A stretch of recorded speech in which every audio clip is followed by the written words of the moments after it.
Okay. I want to give you a little XEN security weather report. So what was the security team doing last year? By nature, we can't tell in public what we're doing right now, so we have to do it afterwards. So here it comes. We are quite proud at the XEN community about our XEN security process, which is very well documented. It's kind of state of the art in the open source world. You can find the document in the via the XEN wiki, for example, under the given URL. What is stated in there is how the security process is working, how security issues are to be reported, who will be notified, who is working on them, how to negotiate pre-disclosure, if there is any pre-disclosure about any bug or not, and so on. So the discoverer of a security issue will basically control the timeline of the whole process. He or she can give up control to the security team to handle it by the security team, or to be included in the handling of any issue. Another important document is what is security supported, which features are security supported in which XEN versions. This is documented in a matrix.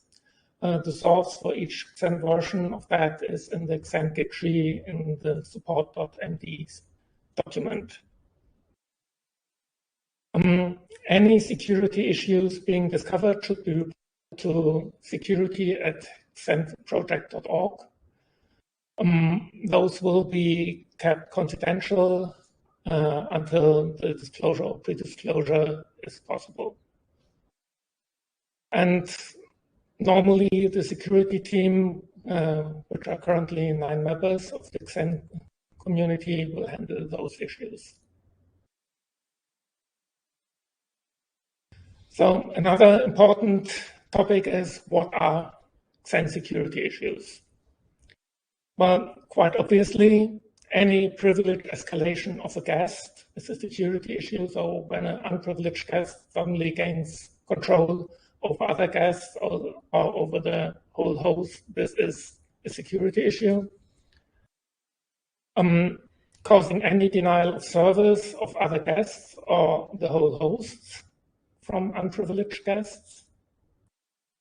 The possibility to read or even write data of the host outside, which is outside of the normal guest control, or to spy on other guests' memory by passing normal access control mechanisms. So of course, if a guest has granted a page of another guest, it can access this page, but it shouldn't be able to access any random page of other guests. And as a last point, if some bug or weakness in the XEN code allows a guest unprivileged process to attack other processes in the same guest or the kernel of that guest, which shouldn't be allowed normally, this is another XEN bug or XEN security issue. I have to mention it, what are not XEN security issues. So any attack of a DOM0 root process against the guest can't be a security issue, because that's the design of DOM0, that root process can basically access anything on the host, basically anything on the host. I am not talking about specific XSM configurations where DOM0 has not all privileges. Those are special considerations. So the normal XSM configuration has an almighty DOM0. So DOM0 being capable to bring down the host is quite of normal. The same is, of course, true for DOM0 kernel attacks against other guests. And what is not a Xen security issue is any of the Xen tools running it on zero can cause crashes or malfunctions of the whole host. Those might be simply bugs, but no security issues.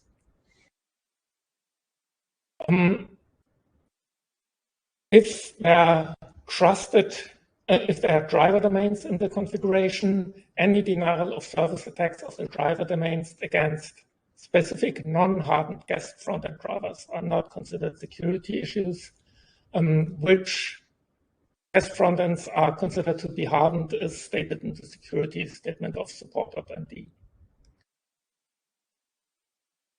Of course, it's also not a security issue if any bug or feature or configuration not being security supported will cause any issues because, yeah, well, they are not security supported. And last but not least, quite some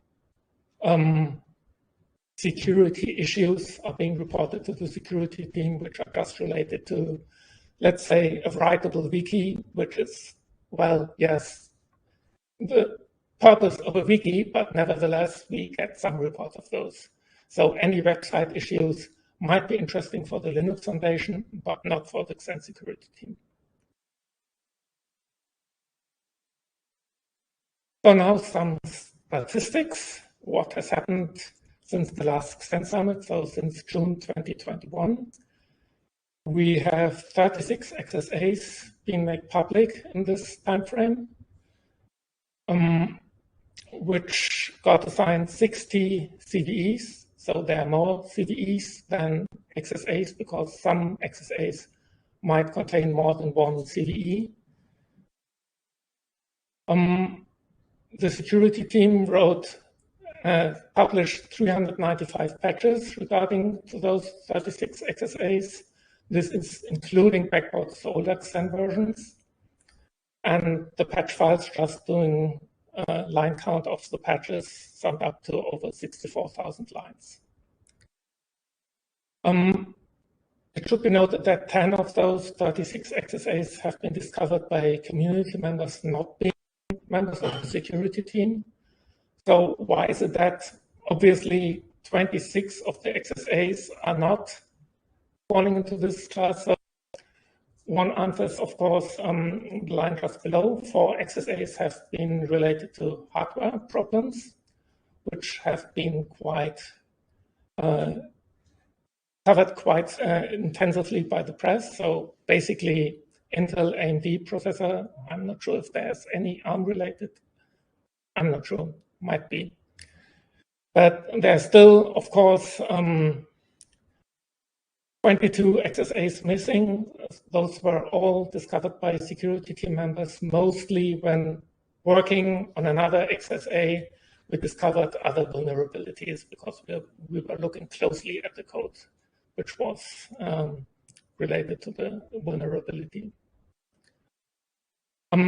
7 of the XSAs were related to Xen-specific Linux kernel code.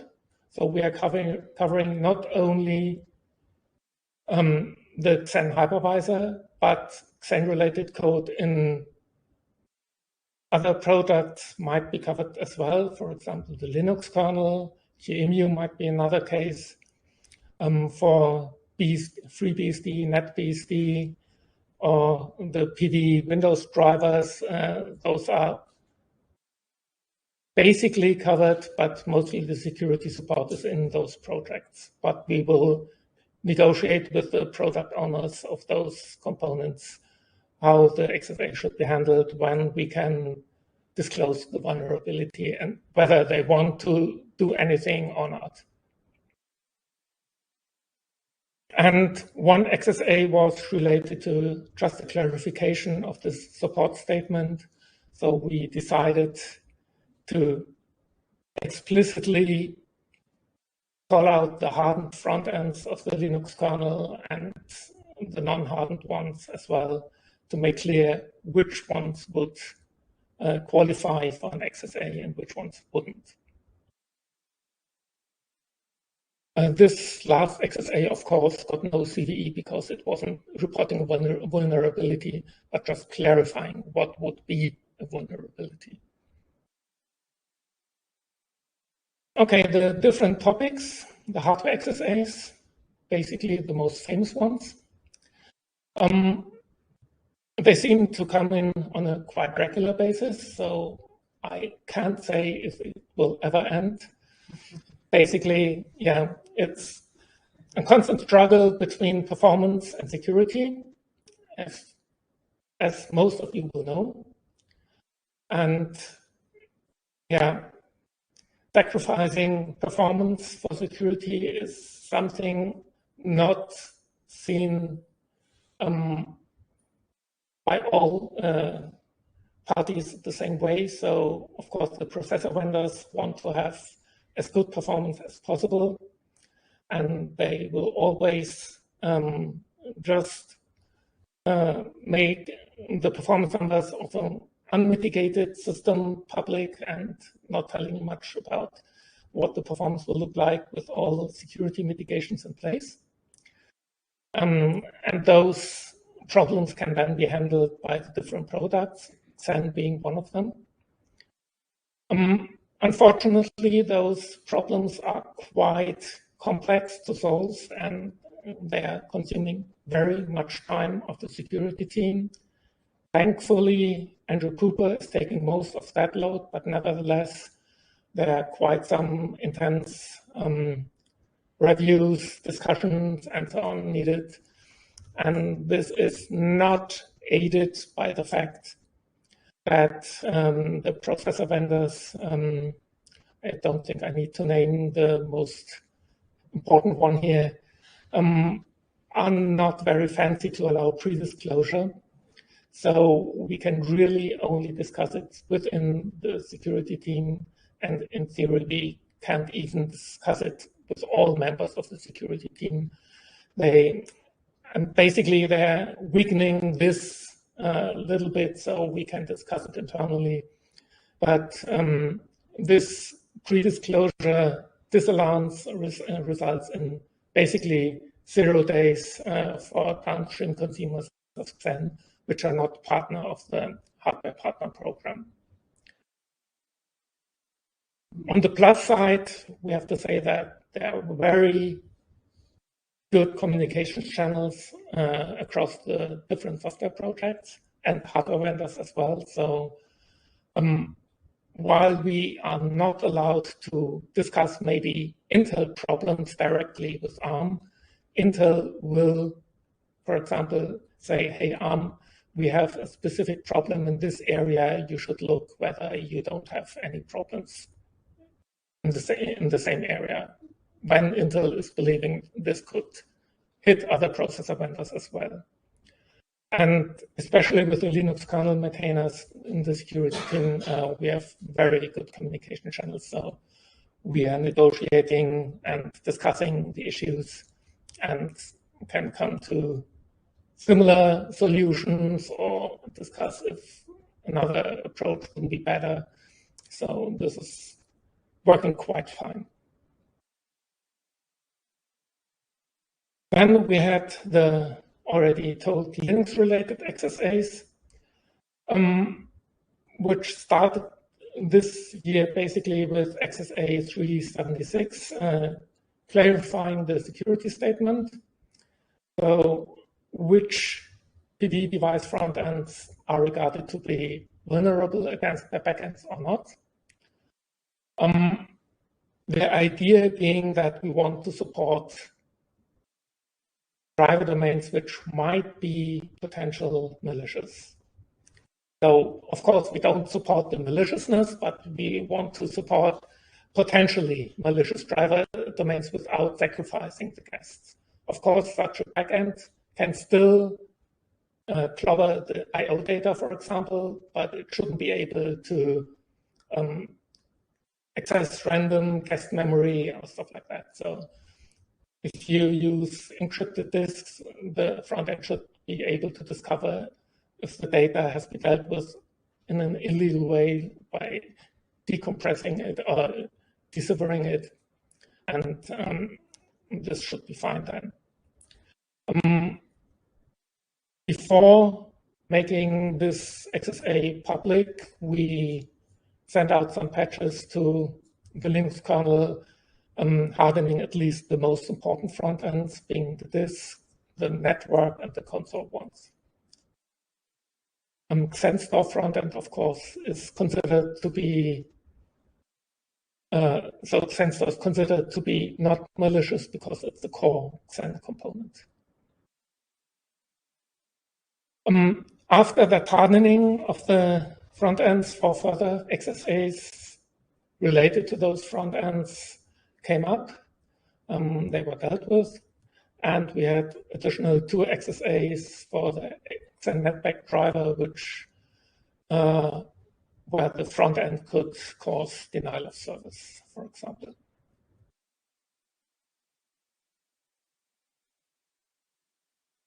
In the Xen hypervisor, the majority of the related XSAs have been in the architecture-specific code. We had 3 XSAs in ARM-specific code and 15 in the x86-specific code. Quite natural, x86 is more vulnerable because it has a much wider interface to guests. For one being the PV interface for PV guests, which ARM doesn't have. And of course, most of the code is quite older than the ARM one, so we have still some backlog, obviously, regarding security. So of the 15 x86 XSAs, 4 were PV guest related, and 5 were IO-MMU related. And 5 were related to ground table code, where you see, for example, there was, I think, 1 XSA discovered in the ground table code, and during working on that, some further ones popped up.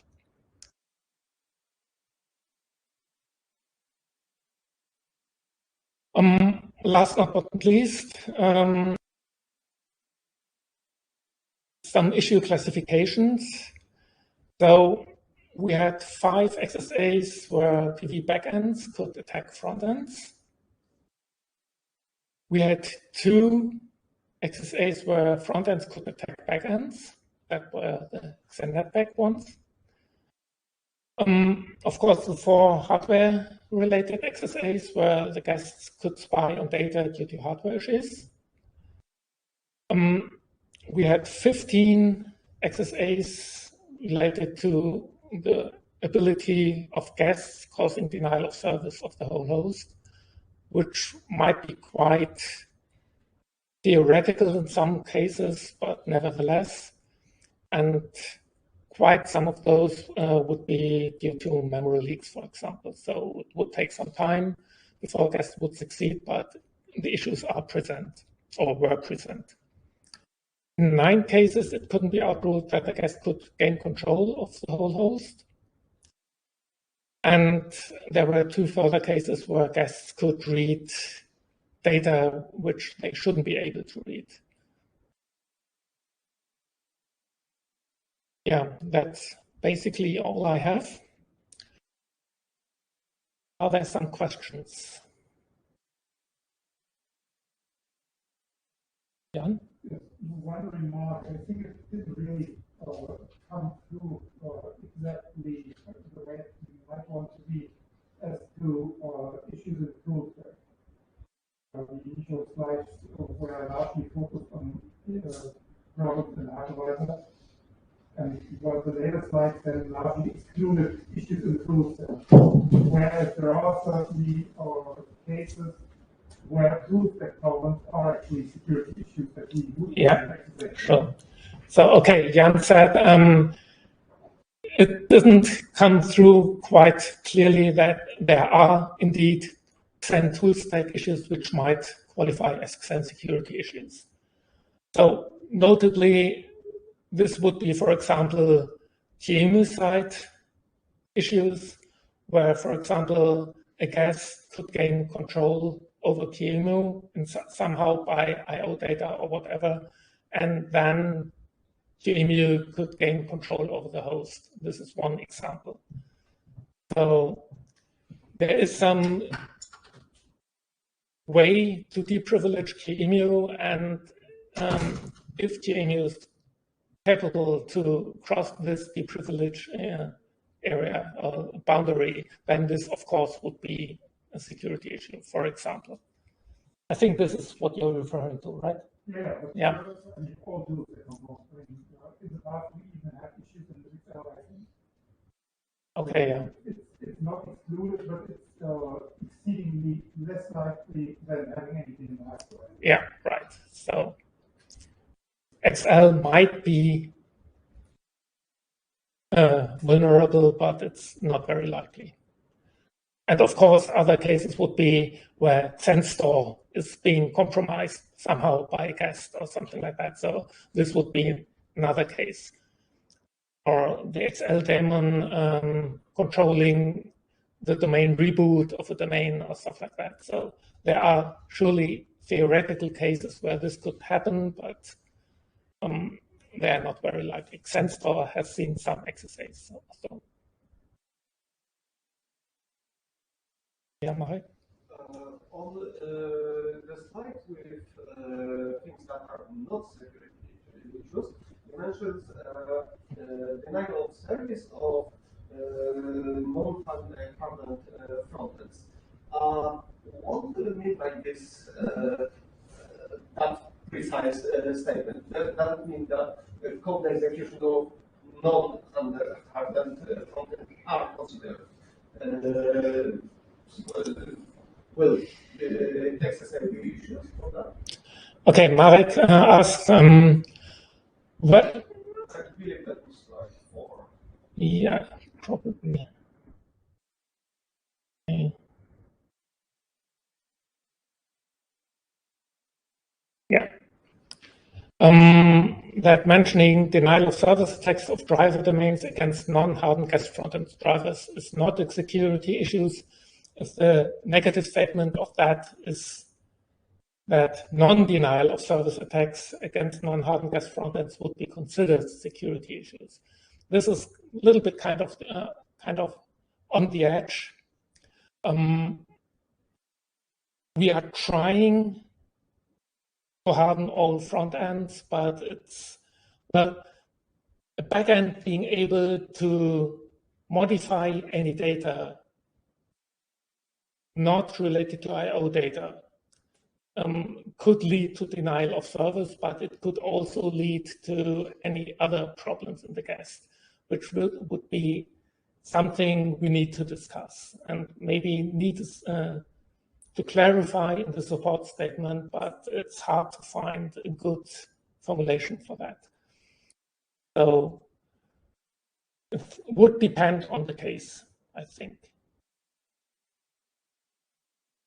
So just reading any data, I'm not sure, because this would mean that we would need to visit all front-end code in this regard and doing bounce buffering probably when the backend is not trusted, and this is quite hard.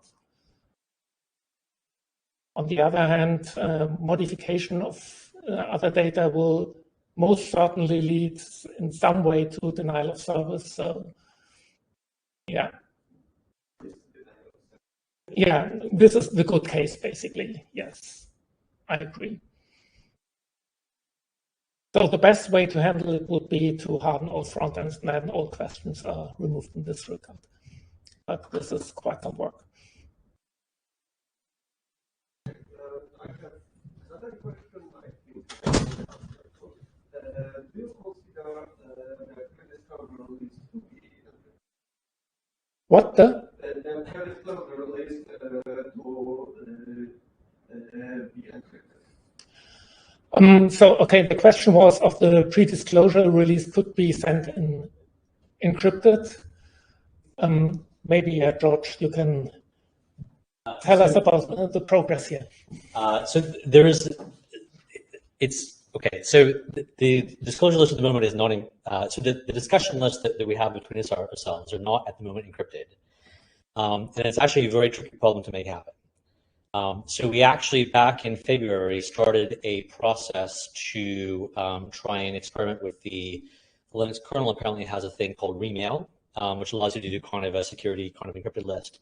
But basically, a lot of the features that we rely on to actually work effectively, as far as the thing, don't quite work right? So in order to simplify things, the way that remail works is you have to reply. So like it sends out, so you send it to the list with the list key, and the list has the private key on a secure VM somewhere, and it has the public keys of all the members of the list, and then it sends that, it re-encrypts it and sends it out to all the members of the list. But when it comes from somebody, from the list, but because it has to change the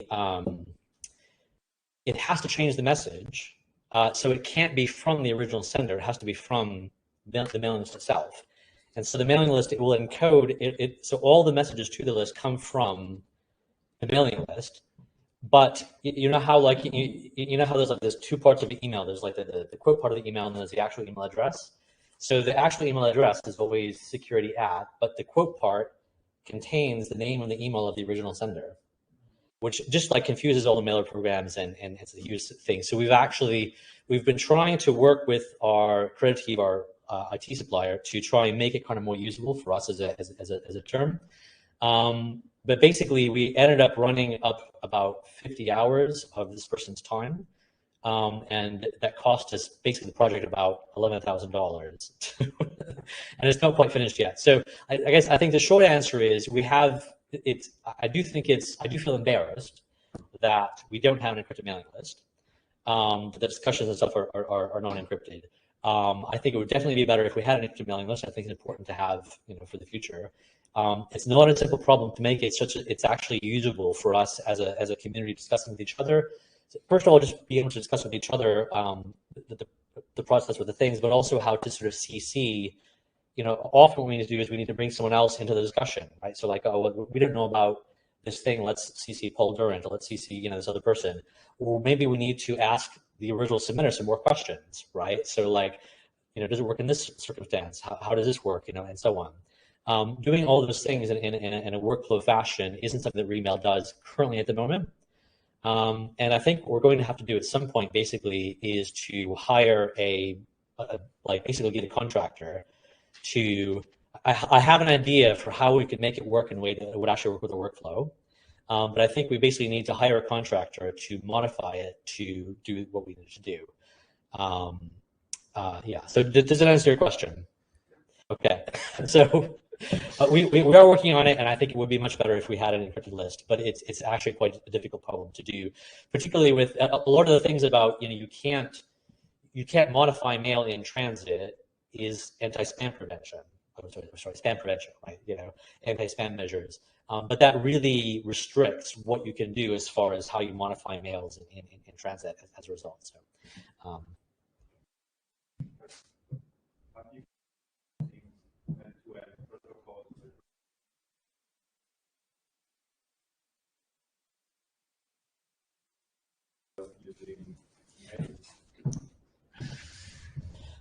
we haven't. One thing is because that would mean basically we would have to have the email would have to, so like we can't have other people reporting it via Matrix, I don't think. So that would be someone else would send us an encrypted mail that would have to sort of go somehow somewhere else, and then we would have to kind of internally discuss it via Matrix. But then you have the same problem as far as like, how do we, okay, now we need to add, we need to bring in an outside expert, so we need to ask, someone from the FreeBSD community, how, like, if we make this change, how it will affect, you, or OpenBSD or NetBSD or something like that. How will it affect, CubesOS, or asking the original reporter more questions about how this is going to work. It's like, it makes it, it makes it easier for us to maybe talk to each other, but it doesn't solve the problem of like bringing in external people. And I think a lot of it's have an existing workflow where, our emails are kind of the sort of our to-do list, right? And where we store all of our kind of information. So that would be a significant change in the way that we work.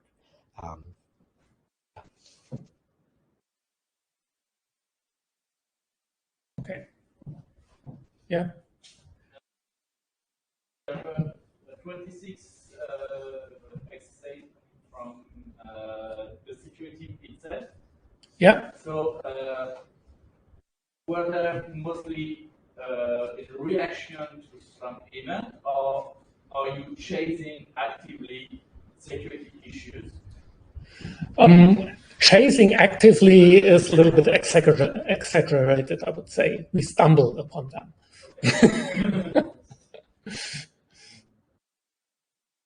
Of course, sometimes someone is asking, hey, I have a problem here. Could it be security related? And we pinpoint it then. So it might be that someone is discovering a problem, doesn't locate it completely, and ask the security team if this is something known or whether they should report it in the open. And sometimes this will then be identified by the security team to be an XSA.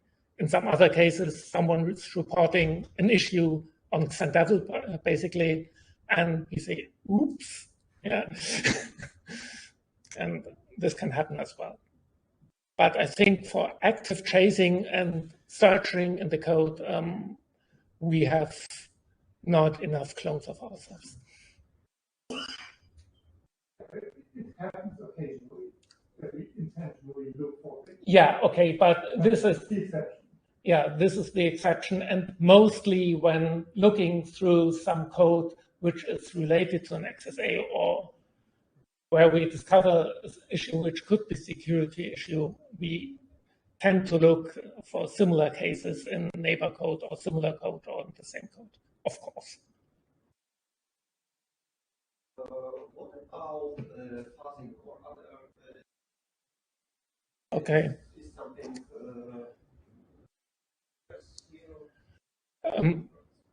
So Marek is asking whether we are using fuzzing techniques. So this would be outside of the security team. So such endeavors basically should be started in the community, in the open, to find security bugs, of course, but this shouldn't be something the security team is doing. So when fixing security bugs, of course, we try to limit ourselves to really fixing only the security bugs. For basically two reasons.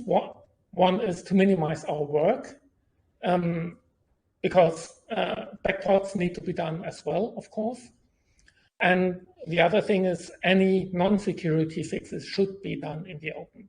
So you will see rather often that just after an XSA has been made public and the patches has been posted or committed, that there's a pile of other patches in the related code area for cleanups or things like that. So that's quite natural. And in some very few cases, we have developed some features in the security team. For example, Xenstore Live Update was one of them, for making it easier to adopt the changes into working fleet. But in any case, those were workable, but have been posted then in the open before being committed to the repo.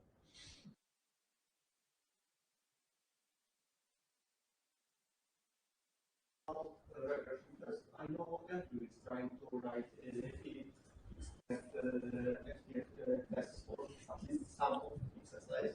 Is there Yeah, so regression testing tests are being written partially after the fact, partially, of course, during the development phase of the patches, for verify that the patches really fix the problem. And of course, we are trying to do some tests before making the patches public that they don't regress anything else, but often enough the computing power isn't enough or the timeline is too short or so. So it happens, unfortunately, one time or the other that some XSA patches are introducing other regressions. But of course, such regression tests, again, are normally to be created in the open via the open mailing lists. Time, so thank you, Jürgen. Okay.